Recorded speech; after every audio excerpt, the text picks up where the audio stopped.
Continuaremos hablando de los temas de carácter económico-social porque son muy importantes, ¿verdad?, para entender la situación actual de nuestro país, México.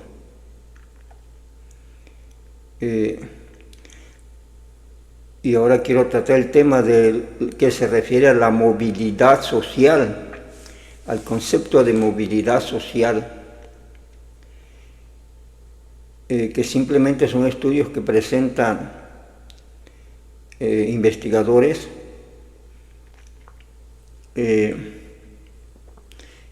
estudio con datos extraídos de la realidad, ¿verdad? Porque lo que nos interesa es el concepto científico de la realidad. O sea, reflejar la realidad es tal y como es decir, es como tomar una foto, ¿verdad? Y registrar esa foto, ¿verdad? Así es los datos, el proceso, el resultado del proceso de investigación económico-social que realizan diversidad de individuos que se dedican a este tipo de ciencia, ¿verdad? Y que son unos profesionales en el tema. Entonces van a la realidad, extraen los datos y nos presentan esos datos para dibujarnos un panorama general de lo que seguramente vemos, intuimos, pero no racionalizamos nosotros como entes, como seres humanos, ¿verdad? Y muchas veces porque la pobreza nos aprieta tanto que no nos fijamos exactamente el problema y ya estamos acostumbrados a un tipo de vida, ¿verdad?, que la creemos normal.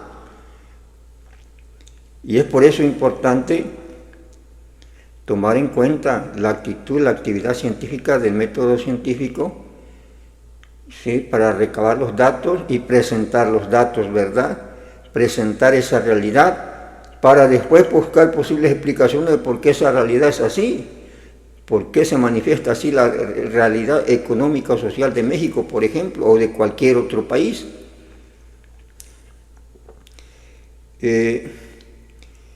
Y por eso son importantes esos temas y por eso quizás digan algunos que soy un necio y por eso estoy interesado en tratar estos problemas económicos sociales, porque nos ayudan a comprender nuestra situación económico-social precisamente, ¿verdad? Para este tema de la movilidad social ya hemos visto indicadores de desigualdad, de pobreza. Ahora analicemos otra perspectiva, la desigualdad social. ¿En qué situación está en México? ¿Cómo se manifiesta? ¿A qué nivel está? ¿Cuál es el reflejo de esa realidad, de esa desigualdad social? Bien, para eso les quiero presentar un estudio actual, ¿verdad? Recién, por decirlo así, realizado, ¿no?, por el despacho, por el Centro de Estudios denominado Espinosa Iglesias, ¿sí?, que afortunadamente se dedica desde hace buen rato, a este tipo de temas, ¿no?, a analizar la realidad, a tratar de describir la realidad, ¿verdad?, tal y como es, ¿verdad? Entonces, es interesante, ¿verdad?, este estudio. Entonces vamos a iniciar la información que nos da en cuanto a movilidad social, que así le nombra su informe, ¿verdad? Movilidad social, igualdad de oportunidades para todos, ¿sí? Y vamos a retomar su concepto de movilidad social, ¿verdad? ¿A qué se refiere la movilidad social? ¿Sí? A fin de cuentas. Bien, como dice aquí, la movilidad social es el cambio en la condición socioeconómica de las personas.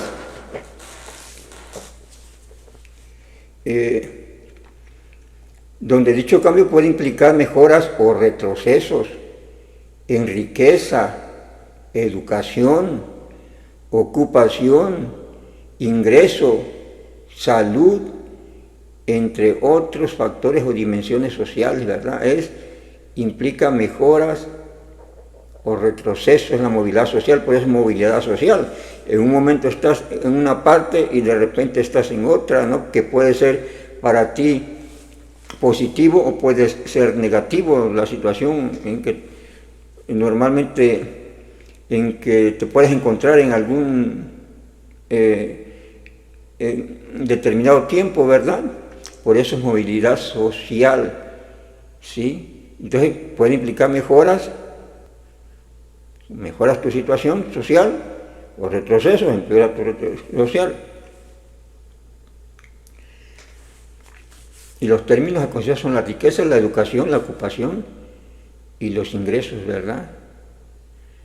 Entonces la movilidad social refleja el nivel de igualdad de oportunidades, entre la población. A mayor igualdad de oportunidades, mayor movilidad social, ¿verdad? Como debe de ser, o debería de ser. Si todos tenemos las mismas oportunidades, pues se supone que todos debemos tener las mismas posibilidades de movernos socialmente de manera positiva y no de manera negativa, ¿verdad? Movernos socialmente. Que incluso se supone que la Constitución de México y las constituciones de cualquier país consagran, ¿sí?, en sus páginas los derechos esos que tienen las personas. En el caso de los mexicanos, pues que tenemos derecho a la educación, a la salud, a un buen trabajo remunerado, ingresos dignos, como se le llama, ¿verdad? Es decir, un tipo de vida, ahora sí, que nos llevara a un bienestar real, ¿sí? Un bienestar real, que se tenga bienestar real, social y económico, ¿verdad? Que haya alimentos, alimentación, salud, educación, ¿verdad? Y que podamos seguir progresando de manera positiva. La Constitución, pues prácticamente desde que se creó, contempla esos conceptos, ¿verdad? Pero pues son papel nada más. Y se alude mucho a la Constitución y a los derechos, y que las reformas a las Constituciones y que otras reformas para mejorar los derechos, pero pues solo son de papel, en la realidad no está sucediendo eso. Bien, el CEEY de Estudios Económicos Espinosa Iglesia, ¿verdad?, a través de los datos de la encuesta ESRU, así la denominan la encuesta ESRU, de movilidad social en México, ESRU EMOVI se le llama, analizamos cuál es la probabilidad de alcanzar durante la vida adulta una posición socioeconómica distinta de la que tuvieron nuestros padres, ¿verdad? Pues ya ven que todo se hereda, hasta la situación social y económica. También exploramos cómo cambia la trayectoria de las personas en ciertas etapas del ciclo de vida. En eso se centran los estudios de este centro de estudios, ¿verdad?, Instituto de Estudios, denominado Espinosa Iglesia, ¿verdad?, que van a la realidad y nos la reflejan como si fuera una fotografía, cómo estamos realmente, ¿verdad? En este caso, la movilidad social, ¿sí? ¿Por qué es importante la movilidad social? Bueno, pues ya comprendemos por qué, ¿verdad? Que existen dos razones para promover la movilidad social: justicia social, cohesión social y crecimiento económico, ¿sí? Esas son las tres razones, ¿verdad? Y todo se basa en el crecimiento económico para que exista lo demás. Bien, la sociedad se vuelve más justa cuando los individuos tienen una mayor capacidad para ejercer su libertad, obvio, ¿verdad? Si realmente soy libre y se deja que yo ejerza esa libertad, no hay problemas porque se respeta mi derecho a la libertad de opinión, de pensamiento, de obra, mientras no afecte a terceros, pues quiere decir que soy libre porque puedo decidir qué hacer, qué no hacer con criterio propio, ¿verdad?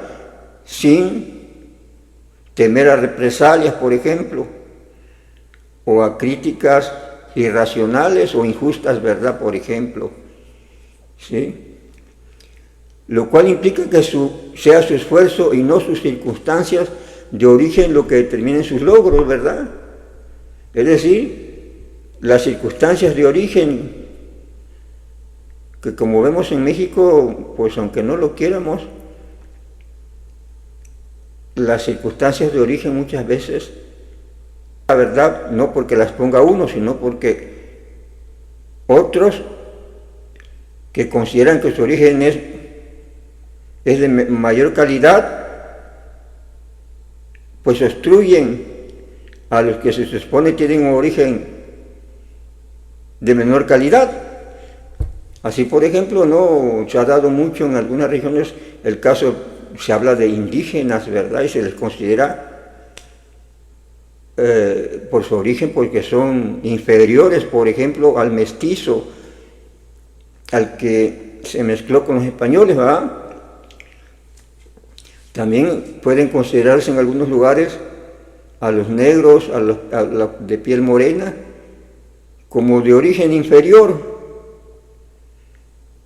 Psicológicamente dicen, es un negro, ¿verdad? O etcétera.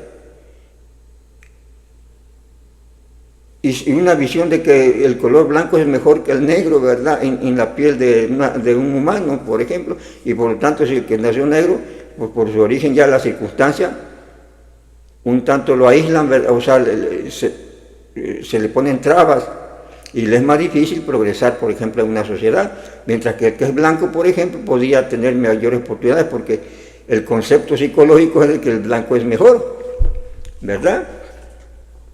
Por ejemplo, ¿no? A eso se refieren las circunstancias de origen, lo que determina sus logros, es decir, que no deberían ser las circunstancias de origen lo que determinen sus logros, ¿verdad? Sí, sino el concepto de libertad y de igualdad, eso debería de ser. El otro punto, una mayor movilidad favorece dos componentes claves de la cohesión social, la inclusión y la formación de capital social. Capital social, pues, mano de obra calificada, ¿no? Gente preparada, educada, digo que fue a la escuela y que de alguna manera aprendió alguna técnica o tiene una buena experiencia para ser un buen trabajador, por ejemplo, ¿no? O tiene recursos propios acumulados en base al conocimiento para desempeñar labores, pues complicadas, por ejemplo, o apreciadas, o labores que requieren cierto nivel de profesionalismo, ¿verdad? Al reducirse las distancias sociales se promueven elementos de identidad, pues sí. Si hay movilidad social, pues se empieza a identificar uno que antes no tenía oportunidades, por ejemplo, cuando alguien llega a la escuela, a la universidad, ¿verdad? Que la mayoría no puede llegar a la universidad, llega con otros y ahí convive con gente de diferentes clases sociales, que tienen mucho dinero, poco dinero, clase media, y si no es pobre, de todos modos en ese momento te vuelves estudiante y son estudiantes todos, ¿verdad? Y hay cierta identidad, pues somos estudiantes y hay empatía. Entonces la reciprocidad y la participación. Una mayor movilidad social se da gracias a la eliminación de barreras que inhiben el potencial y aprovechamiento de los recursos humanos. En este escenario se incrementa la productividad y el crecimiento, ¿verdad? Otro punto de la importancia en que estoy de acuerdo como lo maneja este centro de estudios Espinosa Iglesia es ¿verdad? La movilidad social pues ayuda a la productividad y el crecimiento, ¿no? Porque pues hay mejoras. Mejora el individuo, la persona, mejora su familia, ¿sí? Eso impacta a nivel social porque mejora la sociedad, ¿verdad? Y el crecimiento económico también se ve reflejado. Bien, otras cosas que no entraremos en detalle porque no tiene caso, pero ¿cómo miden la movilidad social? Pues dicen que absoluta, de manera absoluta y la manera relativa, ¿verdad? Tipos de movilidad social que se considera el estudio, o cómo las tienen definidas, clasificadas, el concepto horizontal, intergeneracional.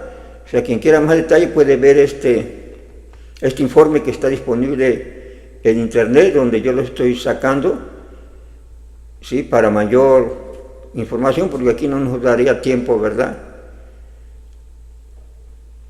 Riqueza, ¿verdad? Las otras dimensiones de la movilidad social. Uno es la riqueza, ¿sí? Que es importante, pues, si tienes dinero, si ya naciste rico, ¿verdad? Pues tienes menos trabas. La educación, obviamente, la educación impulsa el progreso de la persona y al mismo tiempo el progreso social, ¿verdad? Entre más gente preparada y educada esté, hay mayor desarrollo y progreso en un país y mayor racionalidad, ¿verdad? Porque la educación, obviamente, una educación verdadera, correcta y científica, ¿verdad? Te ayuda a ser más racional y por lo tanto tiene que disminuir la cuestión de violencia y otros factores que perjudican no solo a los individuos en particular, sino a la sociedad en su conjunto, ¿verdad? Y sin embargo, ya con educación se aporta cosas favorables para seguir desarrollando, ¿verdad? Como persona y como sociedad y como pueblo. Salud, la otra dimensión, ¿verdad?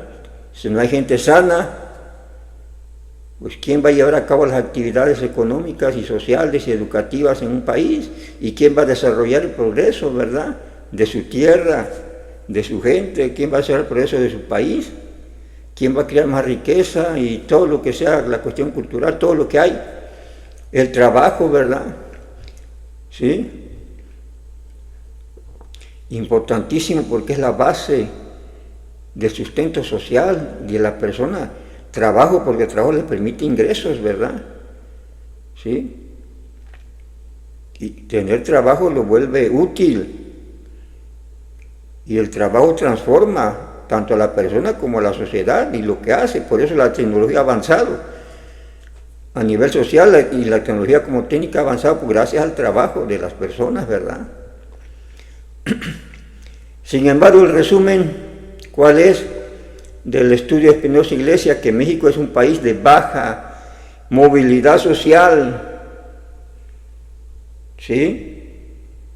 ¿Y por qué? Pues ya lo expliqué en un video anterior cuando hablé.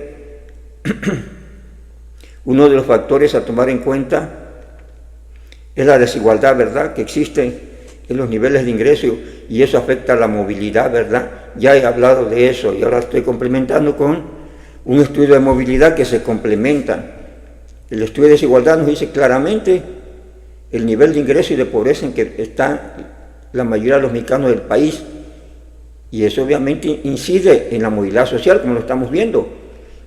El resumen de Iglesias, Espinosa Iglesias, es de que arriba del 70%, el 74% de cada 100 personas que nacen en los hogares más pobres no logran superar la condición de pobreza en su vida adulta. Es decir, que tienen un 75% de probabilidad que si eres pobre, esa pobreza se siga heredando de padres a hijos, ¿verdad? Y que ya se heredó muchas veces de los abuelos, del tatarabuelo, ¿verdad? Y se viene heredando. Es decir, los estudios y la realidad dice que prácticamente es una cadena, una soga haber nacido pobre, ¿verdad? Para todos los que son pobres, porque la probabilidad más alta es de que siempre siga siendo pobre, incluida su descendencia, ¿verdad? ¿Sí? Y donde se concentran los mayores índices de desigualdad, de falta de movilidad social en México, como ya vemos en el sureste, ¿verdad? Miren, en lo rojo, ahí se tienen los índices más altos de pobreza y por tanto los índices más altos de movilidad social.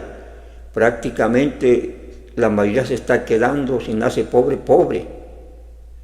Y el que nació rico, pues si cuida su dinero, seguirá siendo rico, ¿verdad? Pero el pobre no podrá. Prácticamente lo que están diciendo, no es que yo lo quiera poner así y sea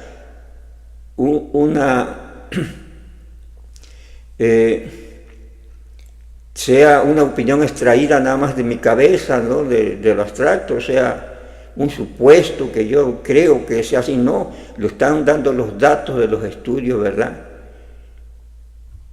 No solo los estudios que se realizan a nivel de campo por este tipo de organizaciones e institutos que estudian la pobreza y desigualdad en México, sino por los organismos, por decirlo así, prácticamente oficiales, como el INEGI, ¿verdad? Sí, y otros centros de estudio como universidades, centros de estudios internacionales, universidades en el extranjero que hacen estudios en México. Y este es el dato, es realidad, no son supuestos, ni supuestos y suposiciones como se maneja, ¿verdad? Y pues yo creo que así no. Está bien definido el mapa de la falta de movilidad. El sur-sureste es el más desigual y por lo tanto la movilidad ahí es baja. Después están los otros que van teniendo un poquito más de movilidad y donde la movilidad más alta es prácticamente en el norte, ¿verdad? Centro y norte. ¿Sí? Y conforme se avanza del sur al norte, el concepto de movilidad va mejorando, ¿verdad? Hay mejores condiciones, ¿sí? Porque, y eso explica que la industria, muchas cuestiones de empresas, ¿no? De la economía, pues están instaladas desde el centro de México hacia arriba, ¿verdad? Que hay inversión extranjera, de automóviles, agropecuarias, etcétera. Están cerca de Estados Unidos, el comercio con Estados Unidos, y quizás eso ha logrado que haya un poquito más de movilidad social, pero el promedio de todos modos es muy escandaloso, ¿verdad? Por no decir otra palabra. Solo el 74, solo el 25% más o menos pueden aspirar a cierto tipo de movilidad social, ya que el 74% prácticamente están condenados a continuar en la situación, en este caso de pobreza, porque estamos midiendo la cuestión de la pobreza como factor de movilidad social, pues seguirán siendo pobres y no se podrán mover hacia arriba, es decir, obtener más ingresos, porque les falta educación, pues las escuelas no están en todo el país, tienen muchos problemas económicos, problemas de maestros, etcétera, y se quedan estancados, ¿verdad? 10 barreras para la movilidad social en México, dicen, ¿no? Ahora las barreras, como decíamos, la situación en que te encuentras, ¿no? Naciste pobre, es una barrera, pues estás pobre y algunos saltarán esa barrera a pesar de todo lo que estamos viendo, un poquito arriba del 25%, pero es mínimo, ¿verdad? Que tendrán algo de movilidad social, pero no más allá de ese porcentaje. Y las 10 barreras que considera este estudio son las siguientes. 1, ser mujer. Si una mujer nació en condiciones de pobreza, tendrá menos probabilidades que un hombre de escapar de la pobreza, pues. Y si proviene de un estatus elevado, tendrá menos probabilidades de mantenerlo. O sea que la mujer, de acuerdo a este estudio, la realidad dice, si naces pobre, pues el porcentaje de que te quedes en la pobreza como mujer es más alto que el que tiene un hombre que nació pobre. Pero aparte, aunque hayas nacido siendo mujer en un hogar más o menos pudiente o de más alta capacidad económica o rico, de todos modos tienes probabilidad de que en cualquier momento te quedes en la pobreza, no te puedas mantener ahí. ¿Sí? Por X razones, ¿verdad? Se hereda a los hombres, se casa con sabe quién, y además la cuestión psicológica de que en la mayoría de los mexicanos, pues la mujer no es valorada 100% como se valora un hombre en un hogar, en una casa. Se valora más un hombre que a una mujer, y por lo tanto se puede abandonar a la mujer, ¿verdad? Y por lo tanto, aunque haya nacido en una situación cómoda, nadie le garantiza que siga en situación cómoda solo por ser mujer. La segunda barrera, tener tono de piel oscura, lo que ya lo decía. Los mexicanos de tonos más oscuros, según los datos que registran, experimentaron menor movilidad ascendente y mayor movilidad descendente, es decir, te echan para atrás, si ya vas subiendo, pero por tu piel morena te ponen los obstáculos que quieras a nivel social y ya no eres libre, y entonces si tenías una posición más o menos, te pueden echar para atrás solo por tu piel. Sí, y esto comparado con respecto a aquellos que tienen una piel más clara, y sí que tienen más posibilidades, los de piel, como ya decía, los de piel clara, ¿verdad? Y más los blancos, ¿verdad? De ser aceptados y de dejarlos ascender un poco. Tercer factor, o tercer barrera, nacer y crecer en la región sur del país, como ya lo veíamos en el mapa, ¿verdad? Una persona que nace en un hogar muy pobre en la región sur tiene 3 veces menos posibilidades de salir de la pobreza que quienes nacen en el norte en la misma situación. Es decir, los extremos, los del sur, les cuesta 3 veces más a aquellos que logran saltar su situación económico-social y aspirar un poquito de movilidad hacia arriba, ¿verdad? Positiva, que uno que nació pobre en el norte. ¿Sí? Y ya vimos el mapa. Cuarta barrera, crecer en un hogar de bajo nivel socioeconómico. Pues sí, la pobreza, ¿verdad? La riqueza de los hogares de origen aporta casi la mitad del peso de la desigualdad, casi el 50% de oportunidades en la desigualdad económica, ¿verdad? Al nacer en un hogar, una casa donde tus padres son pobres, pues su nivel socioeconómico es muy bajo, ¿sí? Pues tu movilidad se verá frenada prácticamente un 50%, ¿verdad? Más que otros, ¿verdad? O sea, muy trabajoso para el pobre. 5, tener padres con bajo nivel educativo, la otra barrera que explica ese nivel de movilidad que existe en México. Sí, para los niveles de educación preparatoria y en especial para la educación superior, las características del origen condicionan el logro educativo de los hijos o hijas, ¿verdad? ¿Sí? ¿Tienes bajo nivel educativo, primaria solo, o solo secundaria, o solo preparatoria? Pues eso va a influir también en la vida de los hijos, y los hijos también les va a ser difícil progresar o aspirar a niveles educativos más altos, ¿verdad?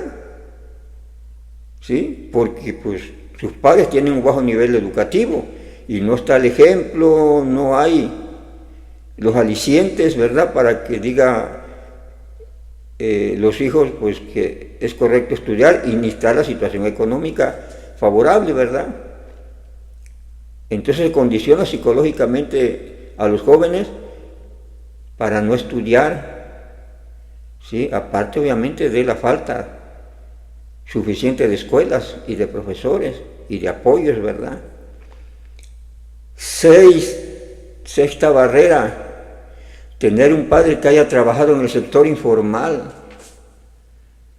Fíjense nada más, la probabilidad de que un joven tenga un primer empleo formal con seguridad social se reduce 40% si su padre fue trabajador en el sector informal. Es obvio porque no se tiene la experiencia de trabajo formal, entonces él dijo, pues va a ser el trabajo informal que hacía su padre, a lo mejor, ¿verdad? Si era albañil, pues va a heredar la actividad de albañil y ya no va a intentar buscar un trabajo formal, por ejemplo, ¿sí?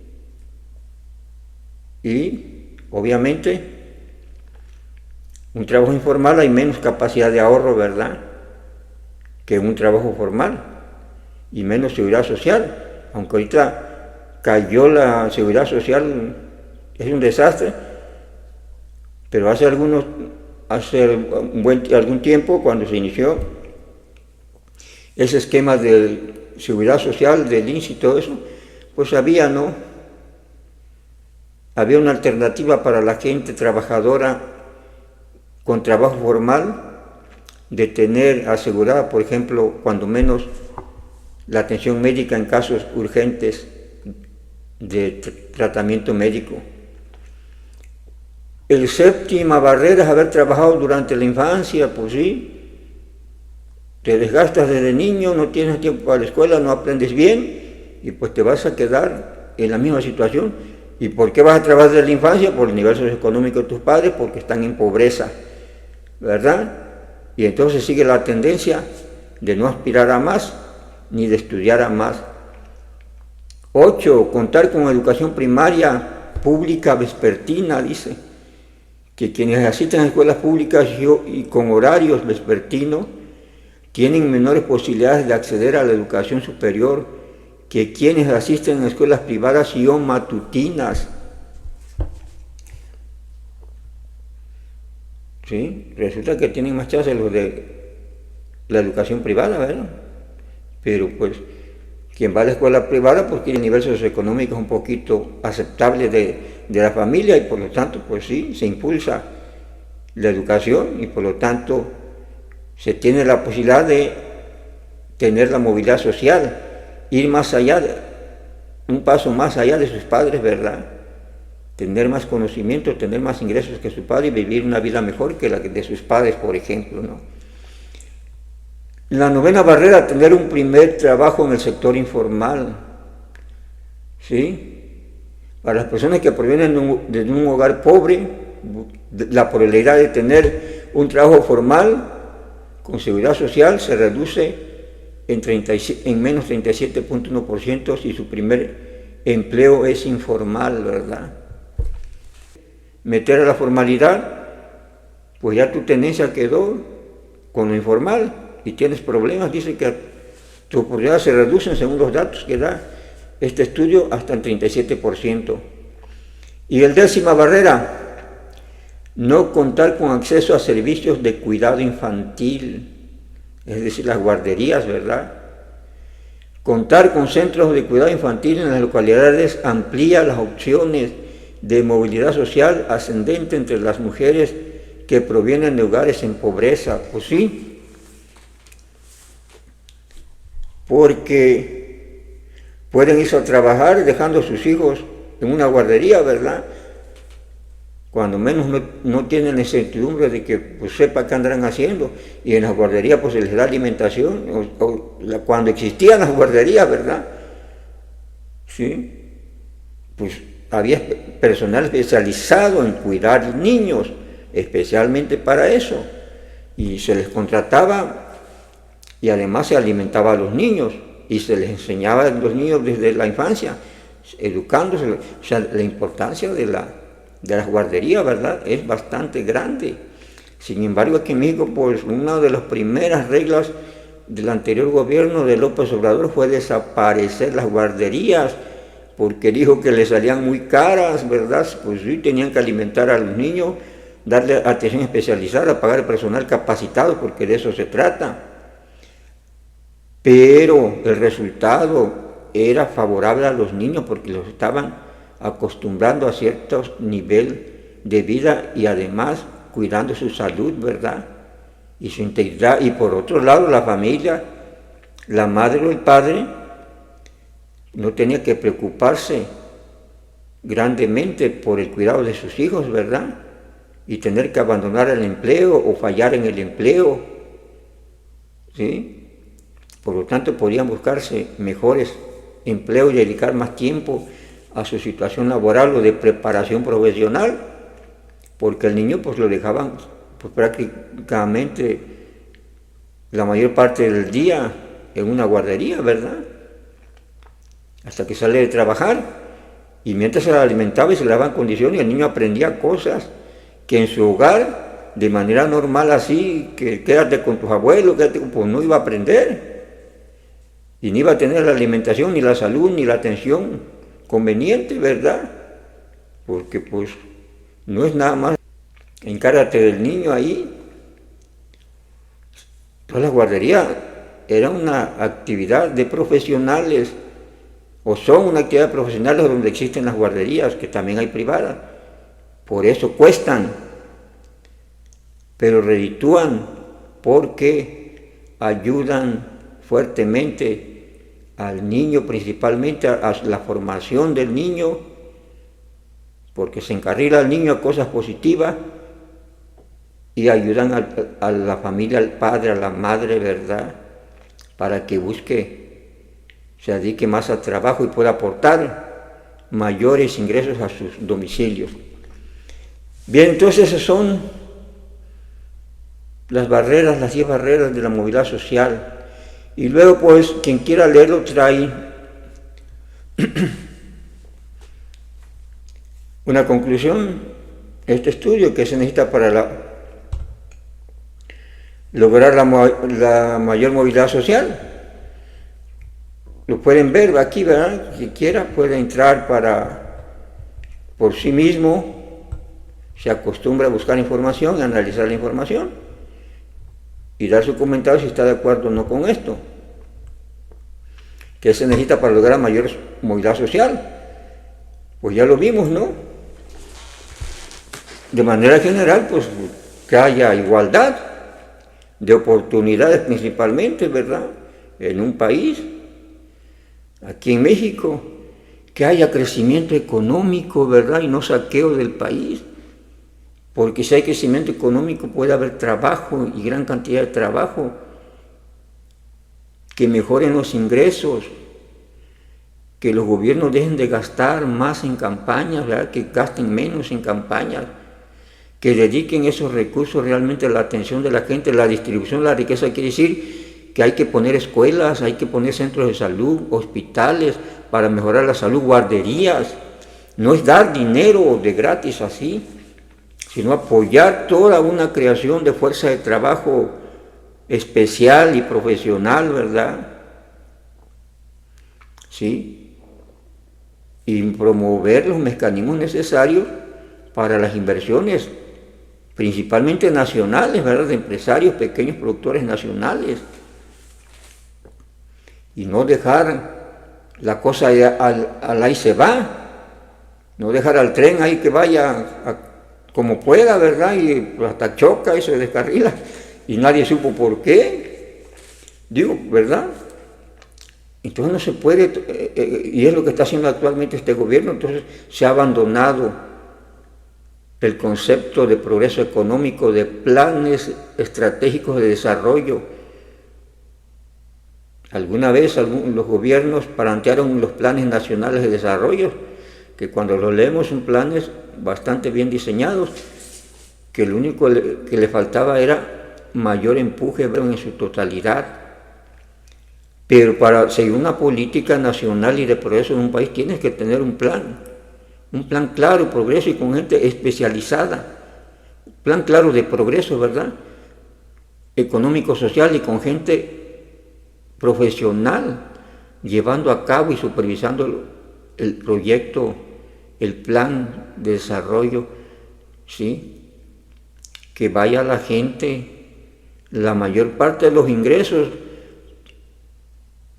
que provienen de los impuestos y que acapara el gobierno, porque esos impuestos los paga la gente, la clase trabajadora. Y se tendrá que ver en hechos, no en rollos, en promesas, en palabras, y que ahora sí, y que mañana sí, pasado también, pero no ves nada en concreto, o simulan, ¿sí? O hacen pequeñeces ahí como para decir, mire, ya hice algo, que no impactan para nada en una situación económica y social de un país. Y entonces eso es mejorar la economía para mejorar los ingresos y sobre la base de esa también mejorar el sistema educativo y el sistema de salud, ¿sí? Entre otras cosas más, porque el nivel de desigualdad es muy grave en México y escandaloso. Solo el 74% no tiene la oportunidad de movilidad social. Prácticamente está condenado quien nazca pobre a ser pobre, y el que nace más o menos en una situación cómoda, lo más seguro es que vaya para atrás en lugar de que vaya para adelante. Aún siendo rico, puedes ir para atrás en este país, que ir para adelante, y poquitos son los que logran saltar esa barrera de la movilidad social por cuestiones de pobreza y de origen de situación económica y social, ¿verdad? De ahí la importancia de estos temas.